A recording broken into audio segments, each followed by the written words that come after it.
So I just was in the back room and somebody told me HBTU actually incubated IIT. Don't you think that itself is reimagining in itself? That is right. Okay. All of you have this phone with you. You know it is doing magical things. It's transmitting data at the rate you won't even believe. Now this data are just small packets which actually travels through the devices I make. Just trying that they should not get lost, hacked, or get destroyed. And now I give you another thought. Think 12 billion miles away. There is a small spacecraft which is traversing the void of space, doing the exact same thing, but with a little constraint of a 68 KB memory and power less than any bulb in this room. You might be thinking what this guy is telling about and what these two things have to be related with the topic today. By the time I end, I'll actually tell you how they are related. I am Sushant Gaurav. I actually create these invisible highways for these packets to traverse, which actually you use day to day in your life. Now, I'm not here today to talk about these packets, but something personal. With all this experience at my hand, I have solved problems unimaginable at a scale which you can even think.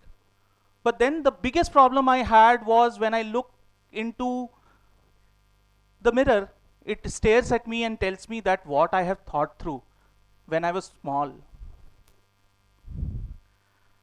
I'll talk about it and then I'll collate that with the Voyager which I talked about just now, and then the life. And by end of it, you would see that how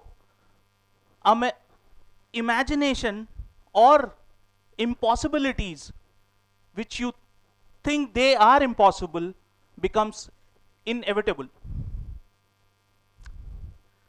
Okay, so let's roll back to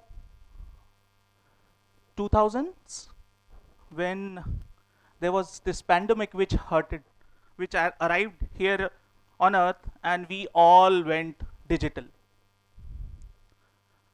All the IT infrastructure, these packets, these datas were just screaming like hell. And then at somewhere at my home office, I was sitting and I was just debugging these features which are required to be in place at that time when everybody needed it. Something broke, really broke. And when it broke, we were amidst in this kind of a war room when everybody was asking, how do we solve it? Now with all this experience at my hand, I was even more burdened that how would I solve this? And then something clicked, and clicked from the very Voyager, which NASA actually launched in 1970s. They didn't think through the constraints. They didn't think that, okay, we'll go and find out a new technology. Okay, fine. So NASA didn't think about that there would be some new technology or there would be some more memory which we could actually go and find out in a later years, but they actually thought smart. And that is what we engineers are known for, smartness, right? Correct. So now NASA actually thought through the smartness of reprogramming on the journey, readjusting everything while it moves, right? And when it moved, it negotiated everything on its way. And that's the smartness. It was reprogramming itself when the hurdle came in. And that thought, I was sitting night 2 o'clock, 2 a.m. and with my coffee. And people were asking, Sushant, what next? What is the plan? I didn't have a plan. But then something struck me. When NASA can do it, I also can. And what we did? We designed a smart architecture which was self-healing. We had worker queues which were actually, we had queues which were actually negotiating all the traffic which comes through, and we had worker threads which actually went ahead and reconciled itself when there were errors. So this is what the first lesson is, that when actually you hit the wall, don't think that all the opportunities are lost. Every wall would actually give you a new door. And that's lesson number 1. Now I'll take you to something else. Way back when I was a kid, somewhere around in 2000, I was just thinking what I should do next. Everybody at my place, a small town, Aligarh, told me, be conservative, do your engineering, go for a government job, or do some IT jobs. But there was one spark in my mind always. I used to be a stargazer. I always used to think, we are from the same cosmos. We have the same elements, hydrogen, oxygen, nitrogen, everything from the cosmos, just wired in a different fashion. In this all, that dream actually was lost.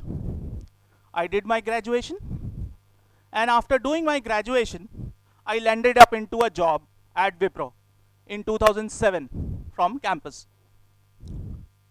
And I failed miserably. I'll tell you, I failed miserably. On my first deployment, it came tumbling down. My tech lead came and told, you would have tested it better. Subtly telling me you messed up. But then something in me actually kept going.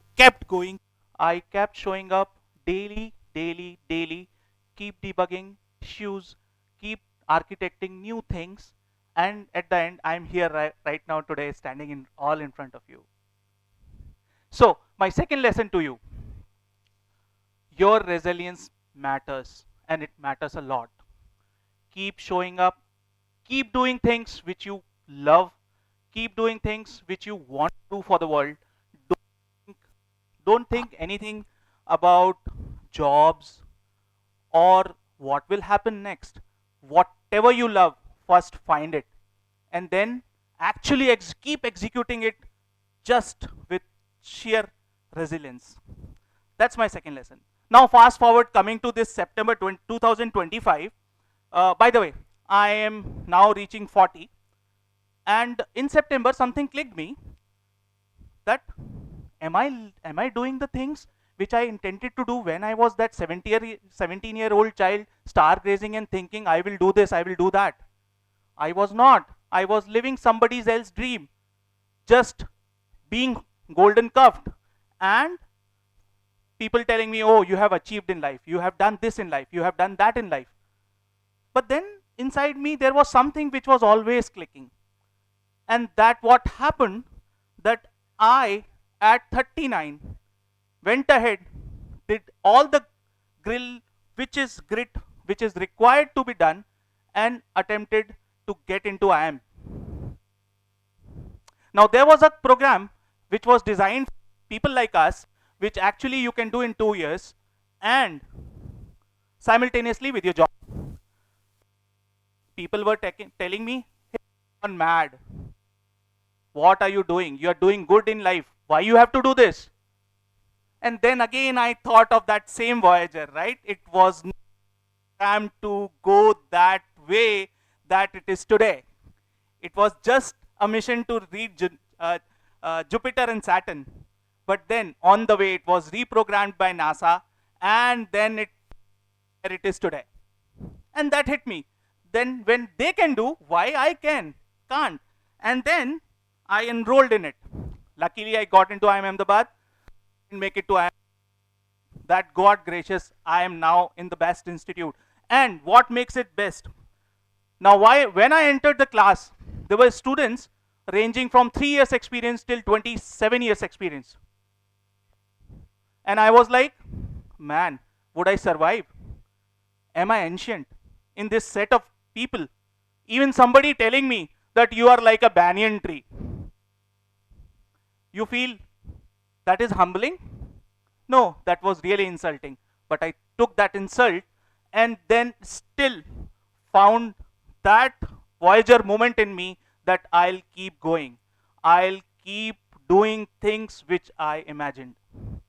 And that is what I'm doing now. Now, on this journey, I have told you 3 things.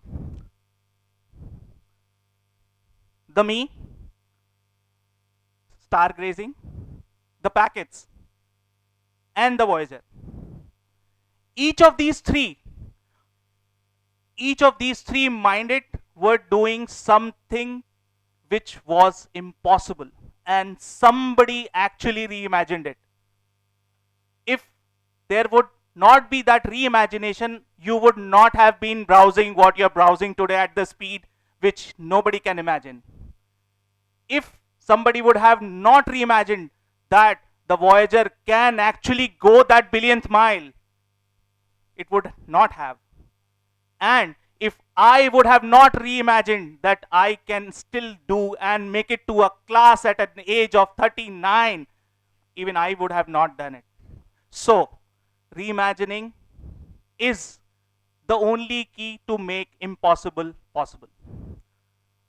Now, I'll just give you a framework with which you can work, find your problem, and then keep questioning that problem.